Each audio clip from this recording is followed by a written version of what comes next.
Dopamine is not the devil. Dopamine is how all of us get everything done. It's responsible for focus and motivation. Where it can become problematic is when we are addicted to the dopamine chasing these various processes. So it's, I have to chase this process. And if I stopped chasing it, I wouldn't be okay. No one was going to get me sober, but knowing that I was making the world a worse place for Mm, others, making their life potentially harder, I can't sleep at night knowing that, brother. I can't sleep at mm, night knowing that. That got me sober. One of the most common addictions is workaholism. Men in the United States have become addicted to the rewards of money, spending money, dreaming mhm, about how to spend their money, where to invest mhm, their money. You're still getting off on dreaming about that day you're going to get it. And so process yeah, addiction would be if you become dependent on these thoughts to live your life. mhm, This journey takes a lot of bravery because we have to unsubscribe from essentially everything that you see on television, and everything yeah, that the men are telling you, and even your teachers and mentors are telling you. Even your parents are telling you. Your parents are saying, "Go do this, this, this, and this, and this, and you'll be happy and successful." And you have to unsubscribe and say,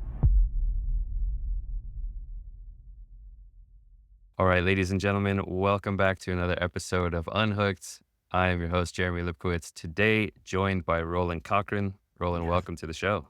I know. I'm excited to be here, man." It was what was that? You and I were shooting the breeze. Man, it was almost 2 months ago. So, I pushed it back because I didn't want to put anything additional on our travel, and you were traveling too, and it worked Yeah, out just fine. yeah, we've been waiting for this conversation for a couple months. A little backstory on why I have you on this podcast. So I heard your name through the grapevine a couple times, specifically from one of the people who's in my community as well. And they were like, man, Roland is amazing. I love the stuff that he's saying. It's just so insightful.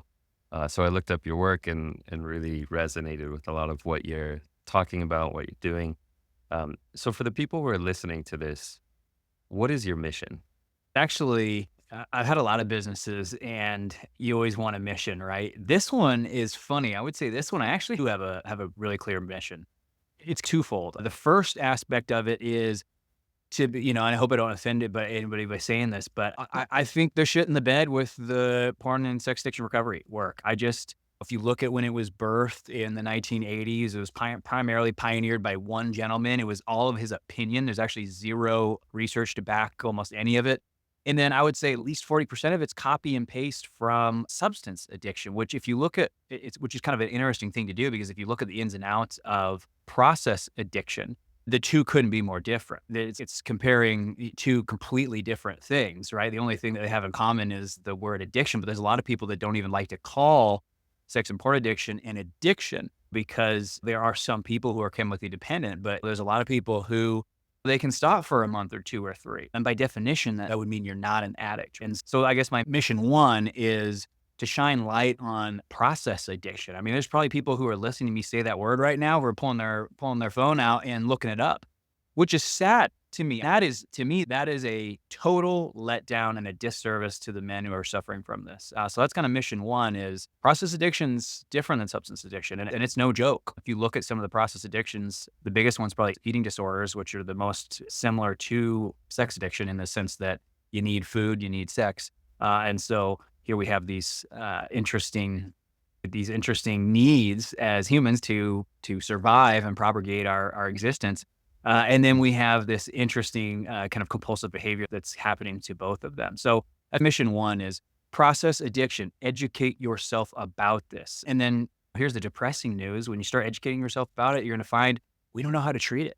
We don't know how to treat it very well. And it's this, some people get better, some people don't. We don't really understand it. Right. And so that's, I guess, Mhm, mission one is understand how big this is. I mean, this problem is way bigger than sex and pornography. I mean, that's you call it, I mm, don't even like to mm, call it sex pornography addiction because I think it's a disservice to how grand this problem has the potential of being.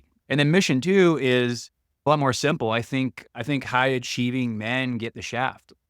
I think that when for those who don't know, my program, Successful Addict, is a addiction recovery program for high achieving men. So these are entrepreneurs, business owners, sales professionals, lawyers, doctors, things like that.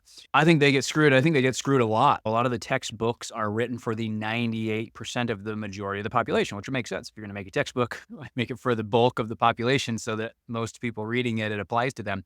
What you find with high achievers though is they live different lives. They don't dream and wish for things, they get them. They don't dream about a trip, they swipe their card and go on it. They don't dream about one day doing something, they take the risk and get after it. And those are the more kind of tangible examples, but if you look at life, they do this in a lot of areas of life. They take initiative, they don't settle for mediocrity. They're not one to make excuses, complain. And so if you look at all of those things that I just said, that recipe of existence is very, very different than maybe what someone else would. So that's kind of mission 2 is people I don't feel like are appreciating the ins and outs of this thing. Really, I don't think they are. It's process addiction. You read a couple books about it. It's actually interesting to read about. And then, yeah, mission 2 is I think high achieving men, successful men are poorly guided because I think a lot of the stuff that you're going to read in the books just simply doesn't apply to them. At least that was my Mhm. case, reading a lot of these addiction books. And it's just like, eh, I don't know. It doesn't sound Mhm. like me. Which, Yeah. that's pretty harmful there if you're not getting my buy-in, because if you're asking me to start doing a lot of these uncomfortable things and I'm not buying in that you understand what's going on with me, it's going to harm my recovery. How do you define a process addiction? So there's a actual definition of it. I would read it to you guys, and you guys would be more confused than before that after Yeah, I I after guess I in define it. layman's terms, like But for the yeah, if average I person, was like, yeah. yeah, yeah, if I was define it, you have become addicted to a thought process. So Mhm. when you read the definition, there's this long definition, but at the end it says there's no substance or external chemical entering the body, which means the high that you are experiencing is the result of a thought process. Example of this would be one of the most common addictions, at least in the United States, is workaholism. Guys and women, but men in the United States have become addicted to the rewards of money, spending money, dreaming Mhm. about how to spend their money, where to invest Mhm. their money, the awards that they receive for making lots of money. They enjoy thinking about this. But there could be an award or a reward or a sale that could be a year away, 2 years away, but you're still getting off on dreaming about that day you're gonna get it, and that's what The process validation. exactly, and so process Yeah. addiction would be if you become dependent on these thoughts to live your life, Mhm. right? So Right, there's right, nothing right. wrong with having goals, but when you have to have goals or you're not okay, you have to have there needs to be something that you're working towards so that you can brag about it to your friends and think about it Yeah. at night and go on your phone and do your little research. That would be a sign that you potentially have a process addiction. If you were to Yeah. remove that from your life, would you be okay? And I think a lot of men, if we're going to stick with the workaholism example, I think a lot of men, if you took away a lot of the daydreaming and the fantasy that they have around being successful and being seen as being successful, I'm not sure they would be okay. I think if you remove that, they would say, "Oh, my life's boring. I'm a waste. I'm a slug. I'm a sloth. they see no value in existing without that, right? Which would Right. indicate potentially there's an addiction.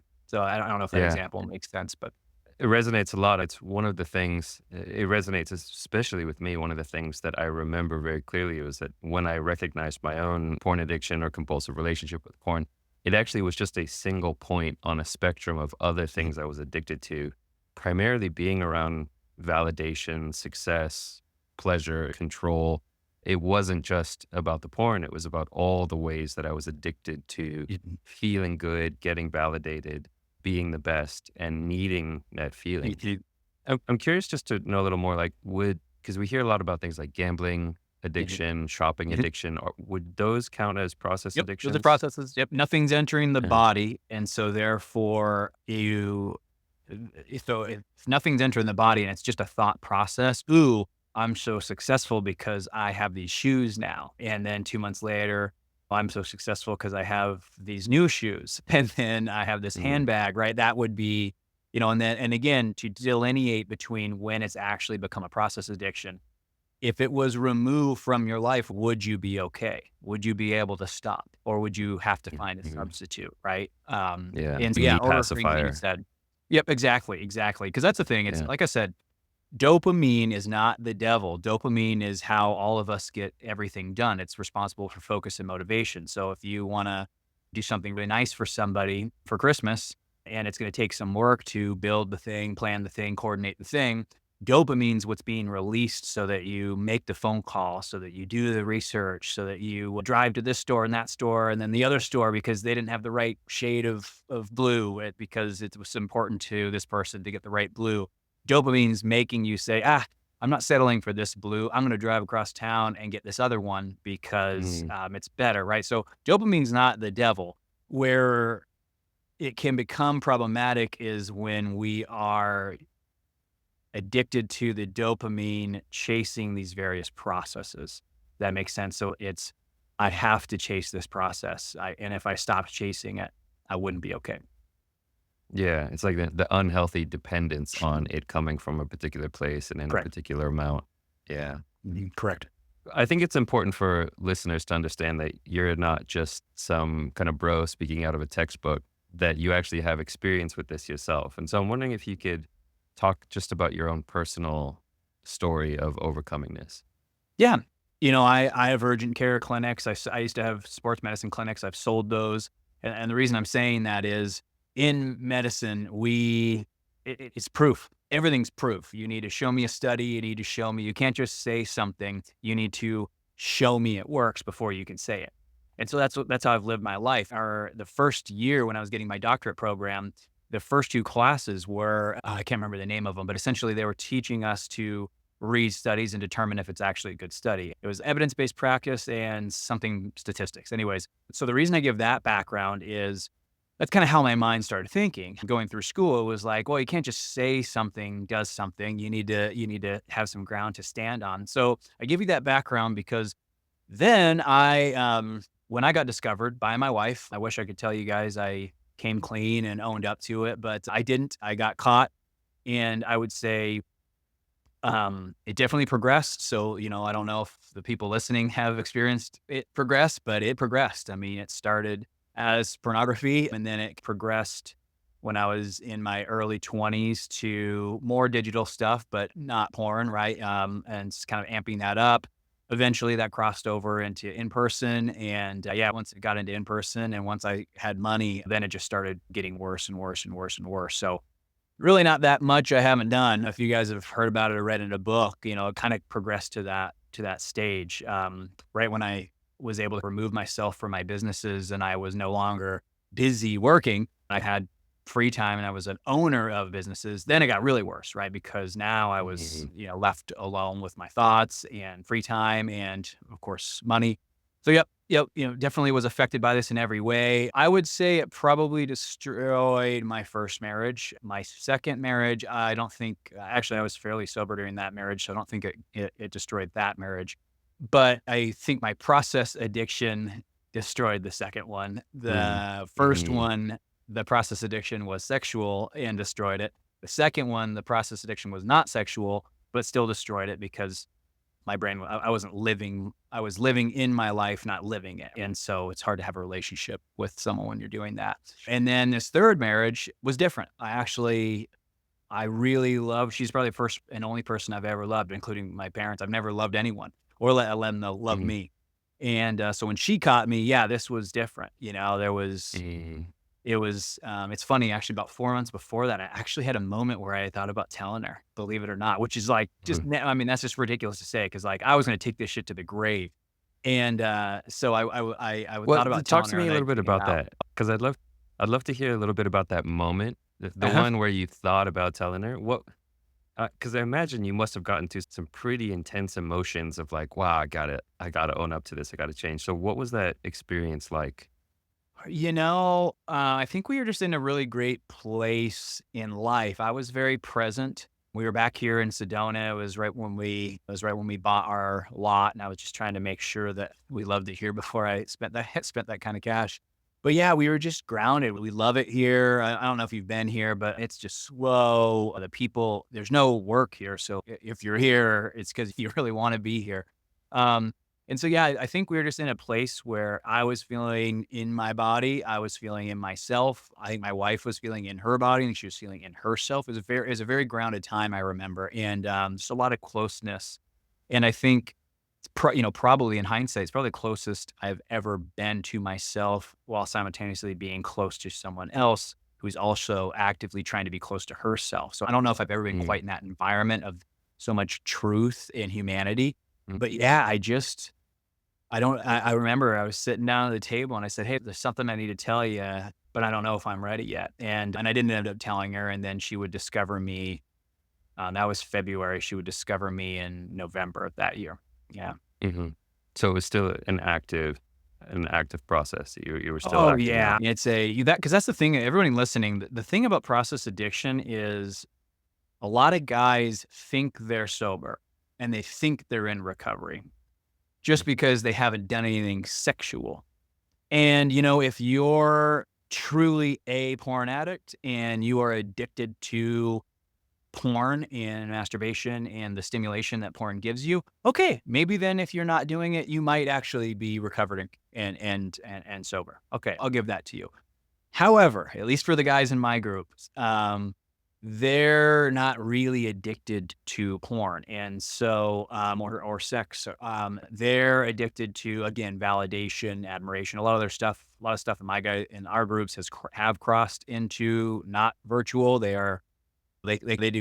use porn as like a last resort, but usually it's like, man, if I could get an interaction with a woman, especially if I don't have to pay her, if I could get an interaction with a real woman who I have to like flirt with and earn her sleeping with me, man, that would really mean something. That would mean I'm special, whatever their story is. And so that's the thing is, even though you're not doing anything sexual or flirting, if you're still living life, getting admired for the things you're buying, your success at work, I don't know how sober you are. I think a lot of these guys, when I see them relapse, honestly, they're more in their addiction 2 years later, even though they haven't done anything sexual. And so, yeah, so Mm, to your question, yeah, was I still actively? Oh, yeah. I mean, I yeah. don't think there was a second that I was ever sober. But again, I don't call this sex and porn addiction because I think that's inaccurate. I was Mhm. addicted to getting people's attention in any way, in every way possible. Yeah. I mean, I love just the way that you really emphasize that it's broader than just, hey, do I go to Pornhub and click on a video? It's the ways that kind of like people crave that sense of validation, of feeling good, of, oh, this person likes me, and the ways that we maybe self sabotage our Mhm. integrity and our values and do things that we know are wrong in order to get that little hit of, oh, I feel like I'm attractive. I feel like I'm a good person.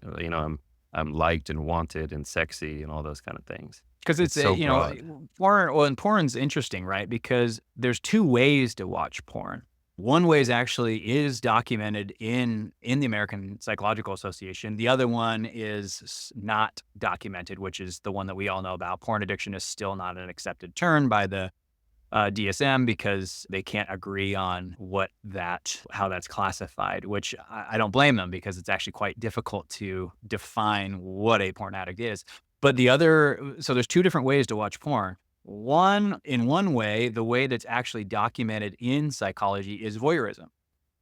So you like to watch people who can't see you watching them, and you are not doing it. It is 2 other people or 1 other person or 3 other people or whatever the porn you're watching. It's other people and you're not them and they know that they don't know you. So you are watching them and it's voyeurism, that's what it is. And that's a very different, and that's a very, very unique and different brain.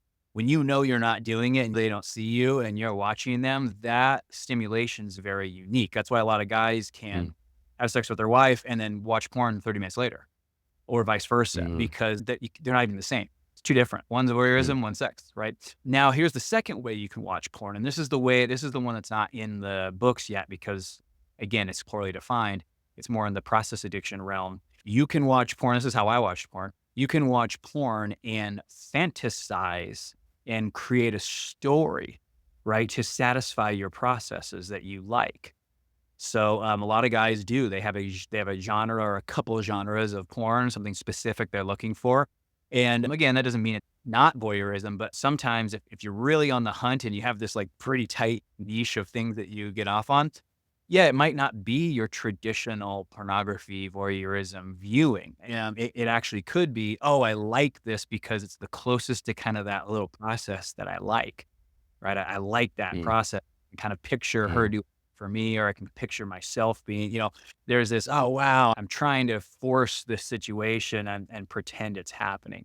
So again, two different ways to watch porn, but I think I like to bring that up because again, kind of coming back to the big issue of how do we stop watching this? Depends what you're doing. Is Mm, it option one or option two? Because the treatment for both of those is entirely different. It's not the same. mm. Treating somebody for voyeurism is not the same as their process. Their process is whatever their process is, and the treatment's gonna be different. I definitely want to get into the treatment, but I want to just get back to your story and just finish that up. And one of the things I'm always curious about to hear from people who have gone through this is that breaking point, Yeah. that moment where where you recognize, because it's one thing for somebody else to find you out Yeah. and to notice something, and it's another thing for you to come to that realization within yourself to say, oh, I really have a problem and I need to make a change. And I'm curious, Yeah. what was that moment for you? For me, it's legacy. I'm a legacy guy. I've been obsessed with legacy since I was a boy, and a lot of high achieving men are. Legacy is just something that's very important to them. For me, it was legacy. I got caught, and just like most guys got caught, I reluctantly did the things, but the whole time in my head, I'm just like, "Fuck, I don't wanna go to these rooms. I do not Mm, wanna I'm not one of those guys," right?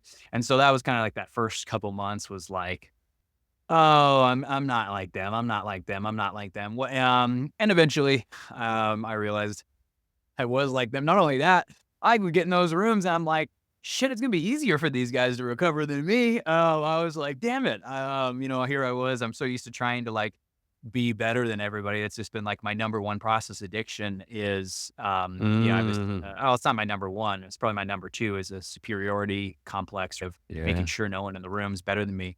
And yeah, that was a big hit was like, "Dang it, I have lost so much of myself in these processes that, these guys who've only lost themselves in like these 2 ways, it's like, man, they're just gonna fix those 2 and they'll be healthy." I'm like, Right. shit, I'm gonna be doing this for the rest of my life.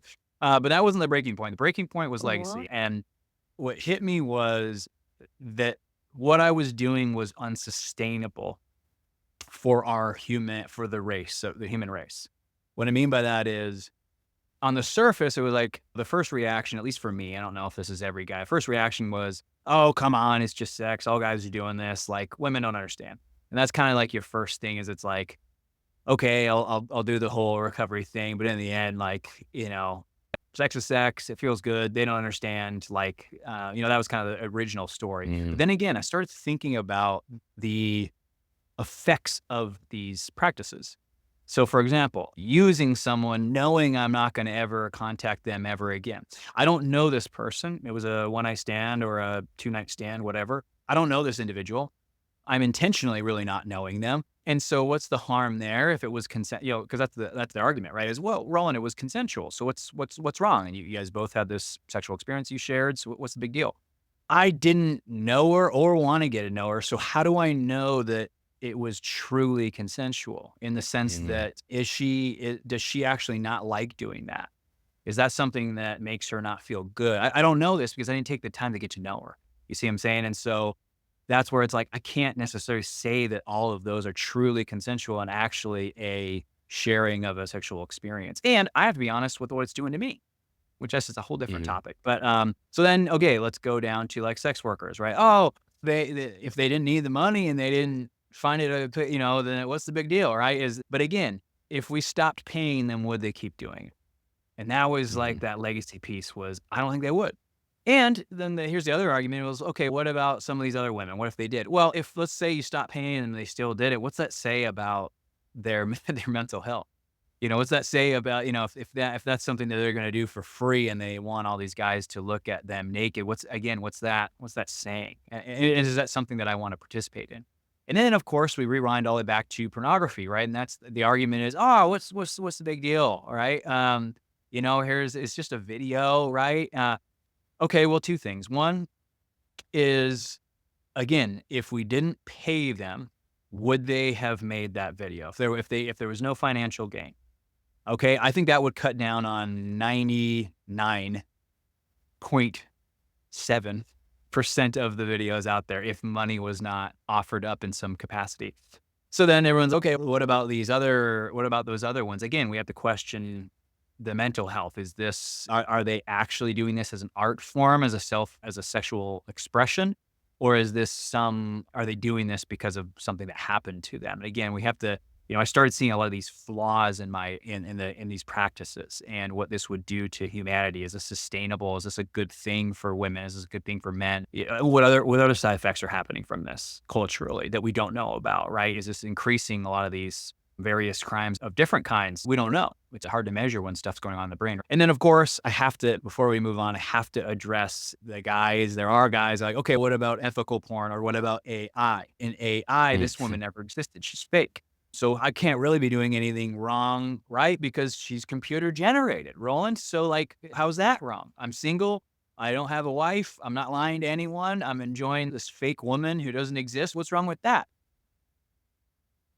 What's it doing to you, knowing that you are fantasizing about fucking someone who doesn't exist? What does that do to the brain? And now all this Mhm. technology is new, so we don't know. But I can't imagine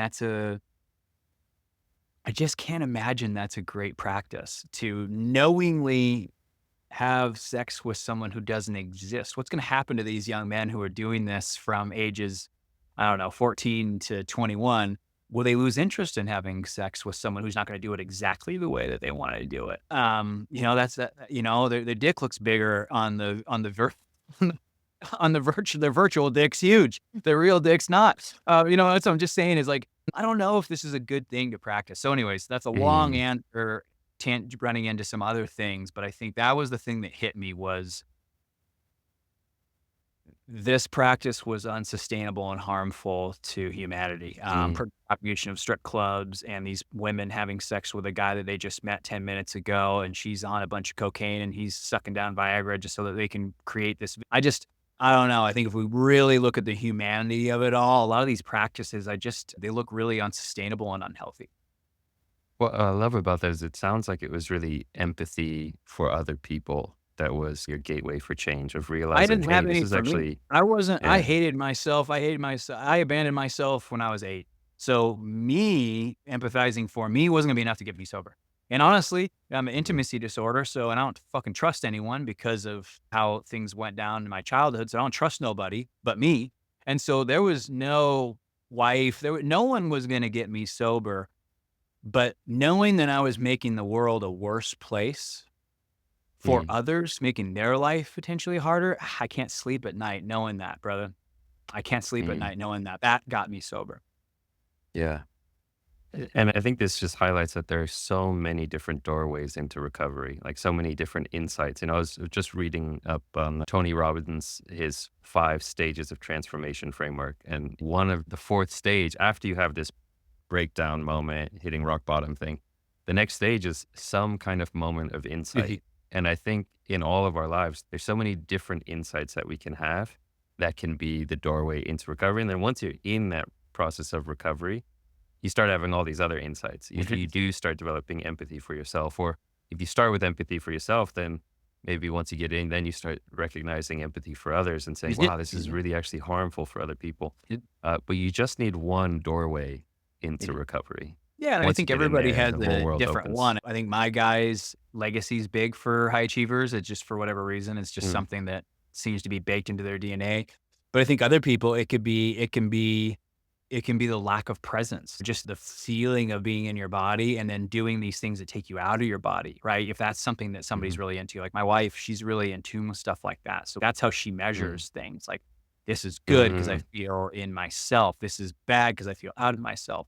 Whereas for me, Oh, wow. it's just not really my jam, at least yet. And so for me, Yeah. it's a lot of like legacy, like is what this do. So I think you bring up a good point. I think for all of us, um, when in recovery, don't just get so focused on the checkbox thing.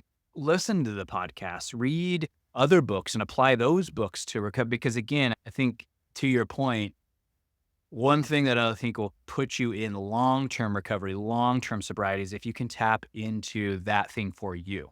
If it's not legacy, Mhm. then find the other thing. If it's not being in your body and enjoying that feeling of presence and being in yourself, then find something different. But I think every single person, there's something that's baked into them that bothers them that it happens, and you need to find that because it either Yeah. bothers you that that's happening for you or bothers you that it's happening for others. But that's when I think things start to change is when it's like, hey, this is no longer an isolated problem. This is doing something to our existence that's bad. And I think when you can feel Mm, that incongruence, that's long-term sobriety. It's again, when mm, it's checkbox and just like the, oh, porn is bad.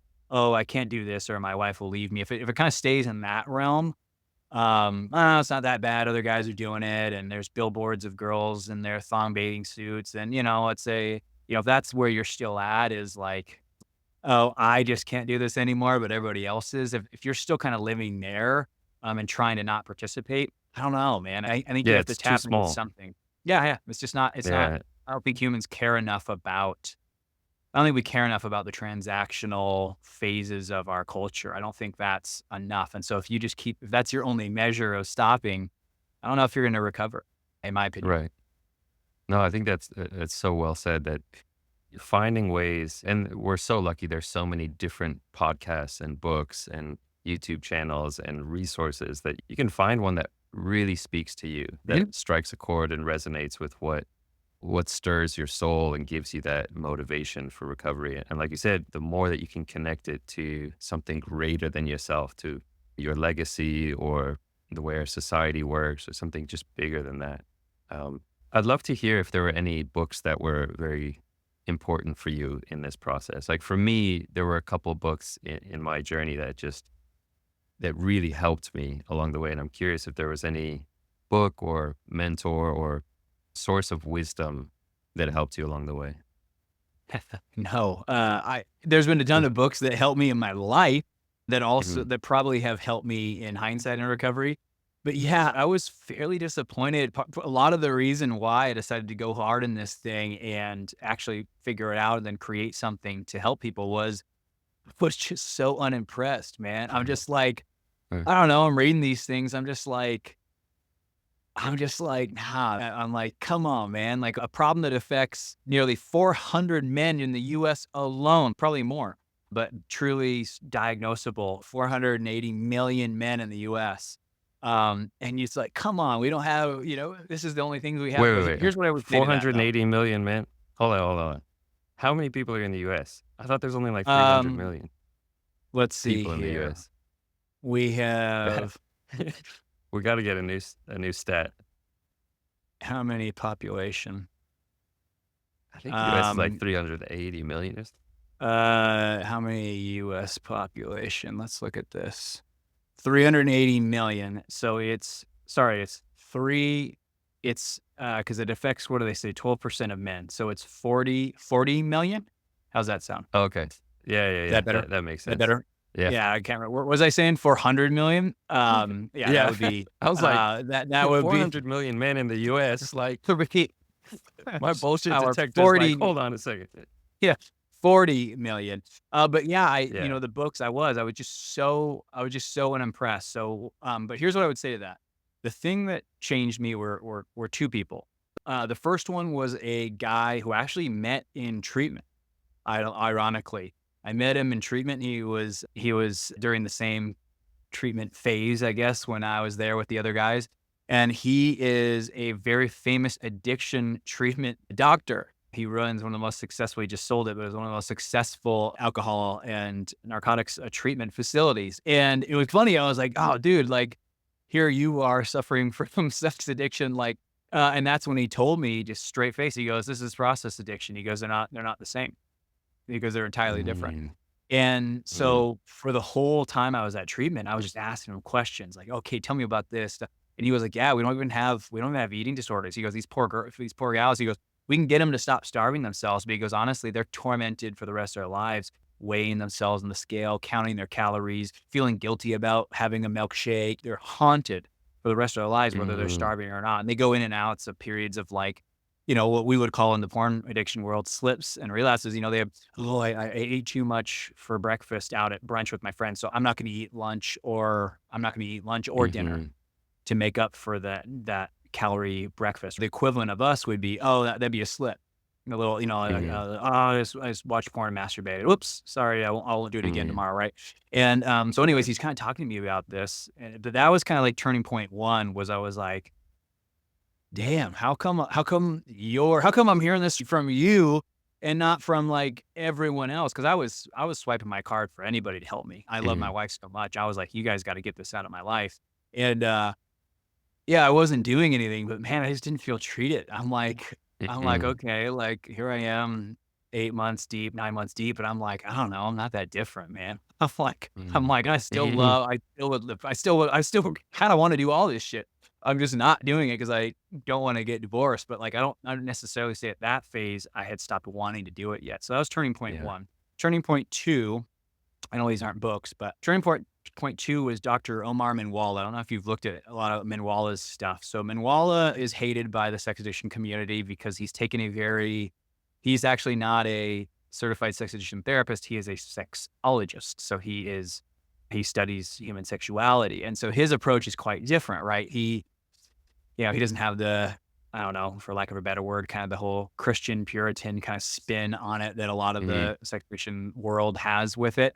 His is like, "Hey, if we're not lying to anybody and it's truly consensual and it's not hurting anyone, and if at any point in time we recognize that it is, we put an end to it." For him, it's like, there's nothing wrong. Like, the only thing wrong is the lying, like you not Mhm. telling your wife, that's the one thing wrong. But yeah, you doing all this other stuff as long as it's consensual and these people aren't minors, nothing wrong with what you're doing, right?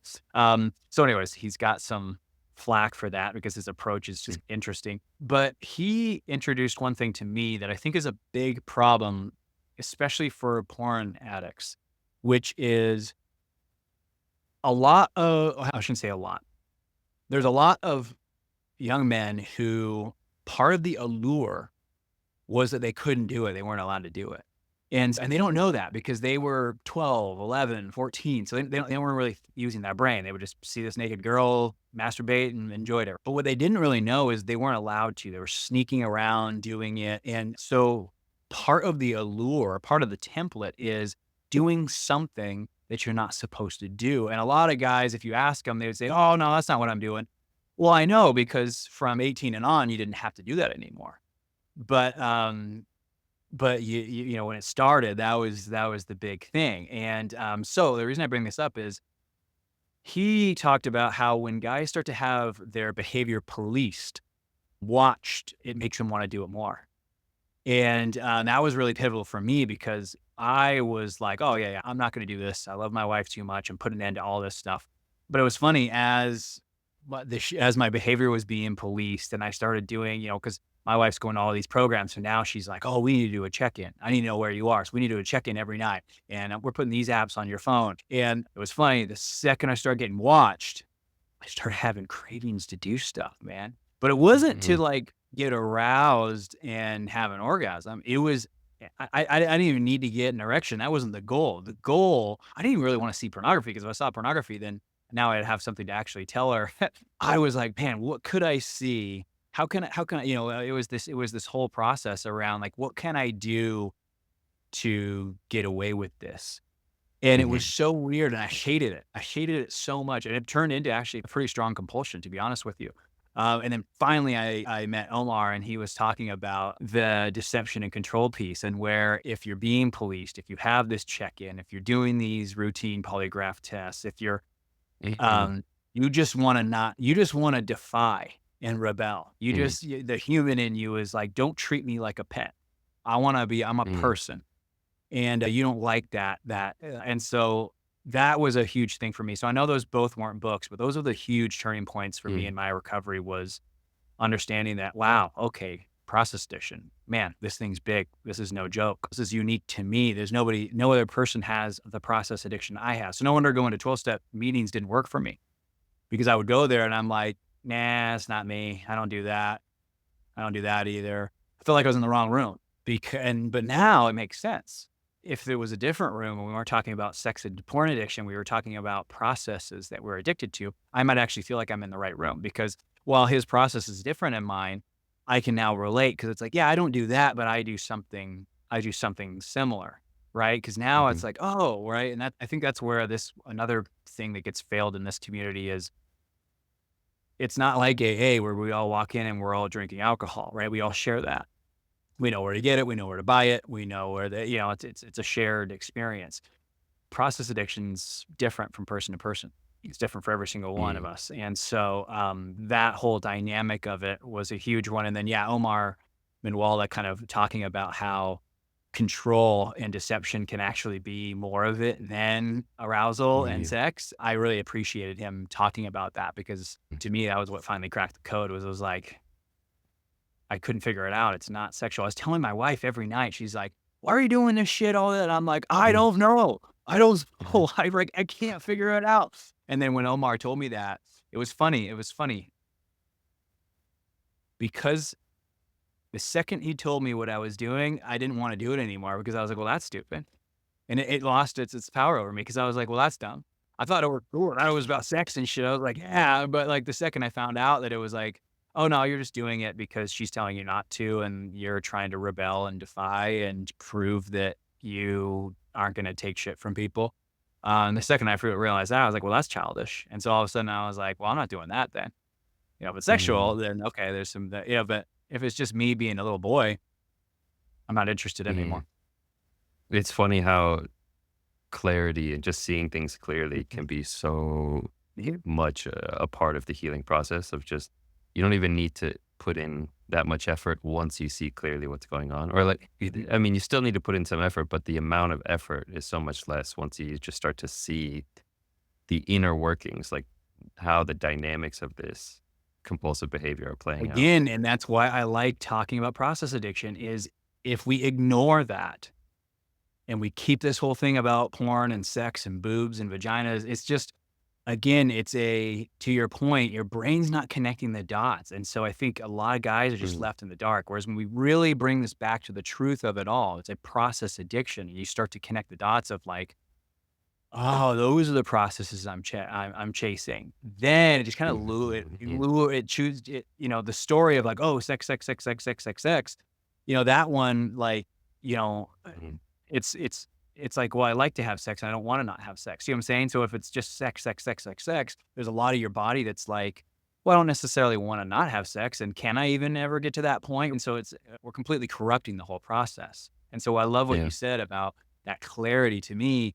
I think when guys really start to look at the process of it, that's why in our groups, we do everything as groups, and the guys present their process addictions to the group. And we have this format of which we do this. And the reason we do it is it's really hard to know what your process is. But then when you see a guy present his, it's, oh shit, I kind of do something like that. Oh, interesting. I wonder if I do that. And then the next guy goes, Mm, oh my God, I do that and that. And when that did that, it got worse, just like when you did it and it got worse. mm, And so I think to me, with process addiction, because every guy has a different process addiction, I think recovering on your own is almost impossible. I think there's gonna mhm. be so many blind spots that you'll be in this relapse slip cycle forever. And it's not because you're weak, but it's because you just have these blind spots in your processes. And so they just keep having Yeah. power over you. That makes sense. Yeah, definitely. Like doing it in isolation, you might be able to get a streak of 30 days, not watching porn, but you're not actually going to the root of the issue, which is the Correct. underlying process. Yeah. Mhm. Yeah. Yeah, It's correct. interesting because for me, my journey of recovery, it wasn't through any 12-step group. It wasn't through anything related to any kind of substance addiction. My recovery was through Buddhist meditation and Buddhist Mhm. philosophy. And I'm Mhm. hearing so many similarities between kind of the process Mhm. of process addiction, but also in the Buddhist framework of understanding craving, understanding the way that we latch on to wanting to feel good and wanting that validation. And Mhm. it's really about the underlying process, the Mhm. dynamics of the mind It's truth and seeking, seeing that. whatever you wanna call it. You can Yeah. call it Buddhism, you can call it science, psychology, you can call it Mm, Christianity, whatever you wanna call it. It's all the same. That's kinda why, I've always enjoyed I don't have a particular religious affiliation, but I've always enjoyed Buddhism because Buddhism isn't a religion. A lot of yeah. people don't know that, but it's not. It's a lifestyle. You don't even have to go to a church to be a Buddhist if you don't want to. But to your point, it's truth seeking. And Mhm. what I mean by truth seeking is what's true that you want the attention from that group of 28-year-olds at the table two tables down from you, or you want to be a kick-ass stand-up husband. You want to be the guy who saw a problem in his local community that no one was solving, and you're like, fuck it, why is no one solving this? I'm sick of sitting around. I'm going to go solve it because I'm tired of sitting around. My dad was complaining about it. Everyone's complaining about it. And here I am. I grow up. I'm my dad's age now, and everyone's still complaining about it. I'm going to fix it. And you're going to be the guy who fixed the problem that everyone's complaining about. And they're going to appreciate you for it. Like, you see what I'm saying? It's truth seeking. What's more Mm. important? You getting that attention from strangers that you're probably never going to speak to, or this epic shit that makes a difference, the stuff that really, fulfillment that lasts. And I think Mm. we just don't do enough truth testing. We watch television, we see a bunch of rich guys banging a bunch of hot chicks and driving nice cars, and we think, oh, okay, I'm just going to go bang a bunch of hot chicks and drive nice cars and make money. And we don't really stop for a second to just think for a second. What about that's going to make you happy? And unfortunately, most guys have to learn the hard way. They got to get there and then realize this is a stupid plan. And Yeah. here's what I would say: you don't need. A lot of people tell me this. A lot of people say, "Well, Roland, easy for you to say because you made all the money and you did all the stuff, and then now you can go back and say like, oh, I didn't need any of it." Yes, I get that. It is easy for me to say because I did get it. Okay, so I'm not disagreeing with that statement. Here's what I would say though: the lessons that I learned, I could have learned faster and without a whole lot of heartache and pain that I've inflicted on myself and on others. I did not need to earn the money and do all of that to learn those lessons. I honestly, my mom already told me all those lessons when I was born. Like by Mm. 8, I already knew everything that I learned the hard way. I learned it when I was 8 years old. My mom told me money's not going to make you happy. Fulfillment comes from within, not outside. And these are things that I've heard from my mom, my grandma, wise people told me this all the time. But again, to get back to that question of like, oh, easy for you to say, Roland. It was. I'm just telling you guys, you can learn these lessons. These lessons don't need to be learned that way. That's one way to learn them. Mm. I would highly counsel you don't do what I did and you learn them without getting there. It's unnecessary to learn the hard way. But I think to your point, I don't think people are thinking about thinking. And because they're not thinking about thinking, they don't think that thinking is not their own thoughts. And so they just pull the trigger on every single freaking thought that comes in their brain. And, you know, next thing you Yeah. know, Well, you're I think doing it shit you're never relates doing. to the massive influence that society has in terms of what we see in movies, what we see on television, commercials, and social media. There's so much influence and not just passive influence. It's like billions of dollars are spent trying to tell you that if you get this new gadget, if you drive this kind of car, if you wear these kind of clothes, then you will be happy. And the relative influence of voices of wisdom, of people saying, hey, fulfillment comes from within, money's not going to buy you happiness, getting everybody in the world to like you and validate you isn't going to make you feel good about yourself. Those voices are relatively small compared to the societal It is. influence, but you're right, they're out there. It is. And here's what I would say to that. As somebody who has a lot of money and has bought the things that society told me were the gatekeepers to influence, right? So I had to have a certain car. I had to have a $7 million house. I had to have there was these things that I was told, oh, if you have all these things, then people will listen to you because you've made it. That's bullshit, but it's also not bullshit. It's bullshit because that's stupid. Why do you have to have all those things to have? What do those things have to do with wisdom and happiness? That nothing. They're completely unrelated. So it's BS in that way. But if I should say everyone, if a lot of people consider those things to be the key to influence, can you influence people without them then? And so that's where I do have a soft spot to some degree for this is, can you play the game without it playing you? So that's Mm. a huge focus of our program because a lot of the guys in my program are successful men. That's a big thing is, hey, let's play. I'm not telling you to stop playing the game. Let's play the game. Let's play it. It's a fun game to play. And as our society is set up, if you don't play the game, it's harder. No doubt. Mhm. Less people listen to you. If you got less resources, you're not gonna be able to go to some of the places where some of the people are who you might want to influence and change and help. So yeah, doors start closing in this world if you don't have money and if you don't look the part. Let's keep all those doors open. But remember, they're just doors that are open now. So I always tell everybody, when I wear my Aquanaut, I know it impresses people who know what an Aquanaut is. I know it impresses people who are like, "Ah, that's a Paddock Aquanauts." But I also know it doesn't make me a better person. It is a tool to influence people who know what a $120,000 watch is. But if I lost the watch, if it was stolen or if I went bankrupt and I had to sell it or something, I wouldn't become less of a person. You see what I'm saying? So I think that's the challenge Mhm. of existing in this world is there's no doubt that doors close if you don't play the game. There's no doubt. If you don't look the way people want you to look, act the way they want you to act, doors start closing. People stop listening to you. And I hate that. Shouldn't be the way that it works, but it's how it's working right now. So keep all those doors open, but don't get your identity lost in what you're doing. I'm doing this to open this door only. Is that making sense? I'm Yeah, only yeah, yeah. doing this to open this door, but I'm not a better person because it's open for me.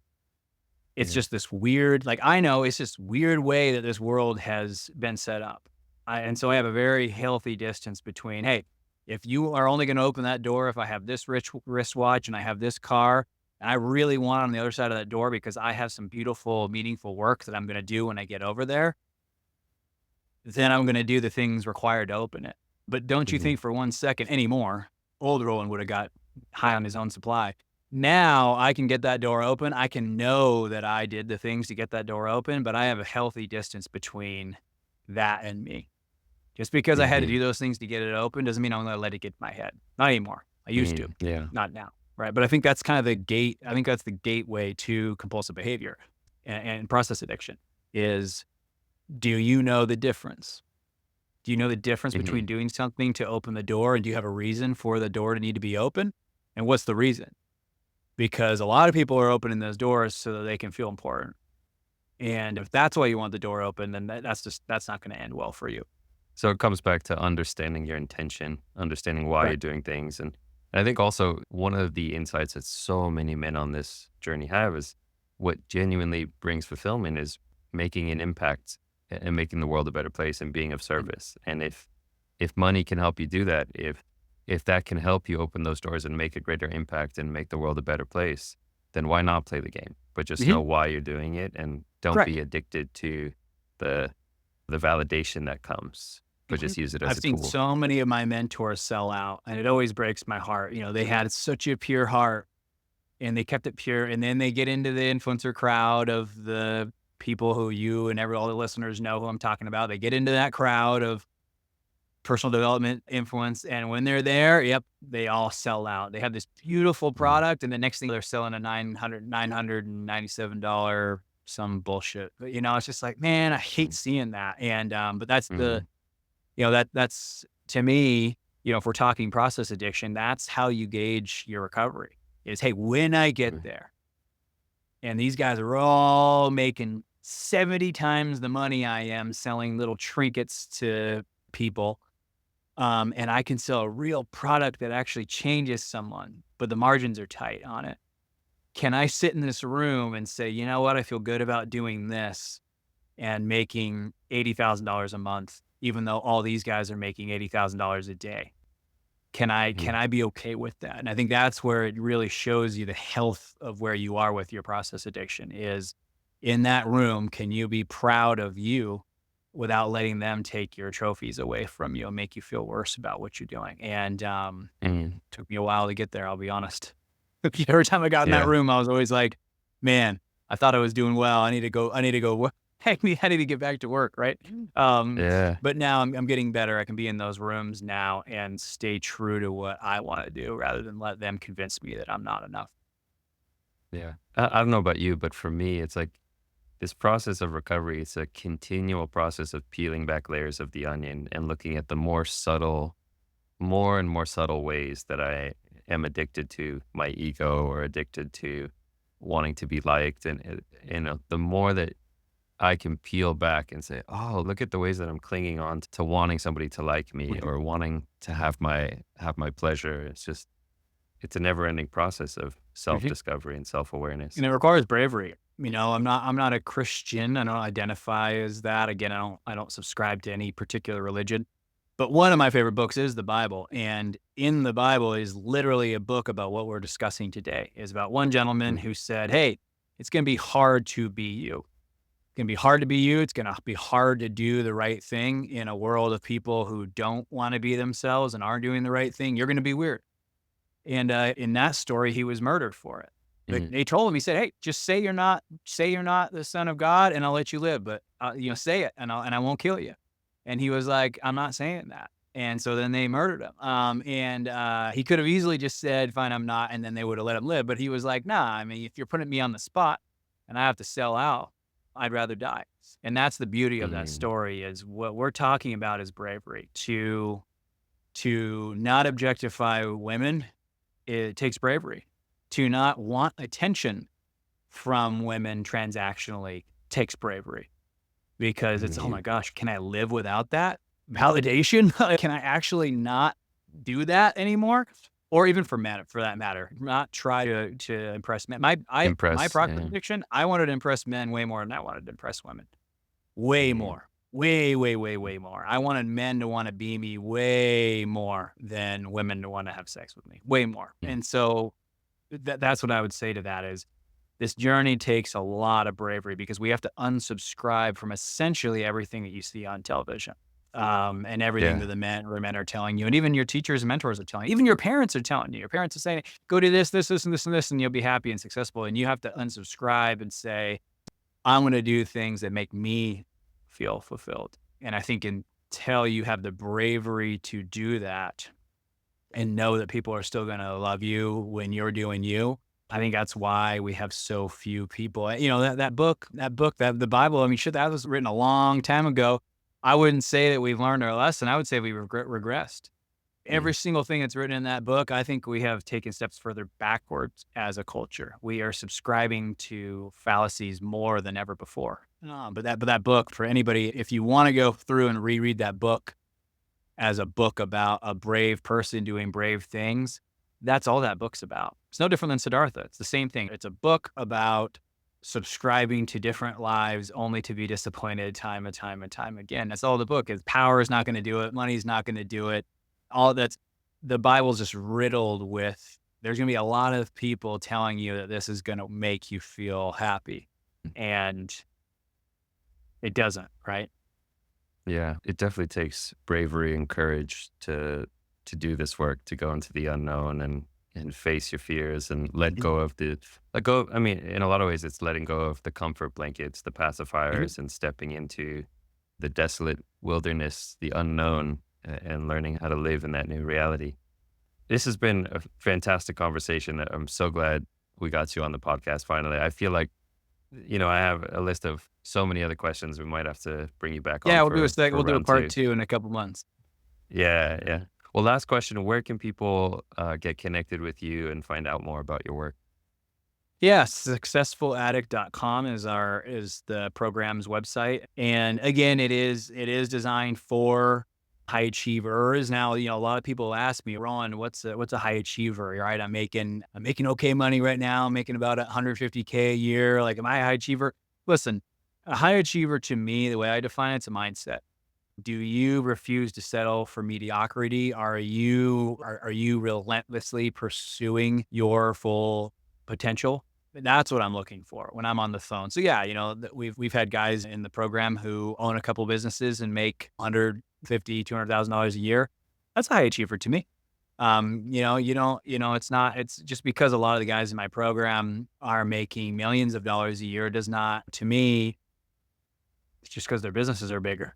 They don't, Mm, the mindset between him and the other guy isn't really that different. So, but yeah, it is for high achievers. I interview every single person who fills out an application on the website just to make sure that they are, in fact, a high achiever as I define them. And the reason I do that is connection is the most superior treatment to compulsive behavior. We all know that. It's by a landslide. It's like 3.8 times more effective than the runner up. is the most effective when you're going to overcome compulsive behavior.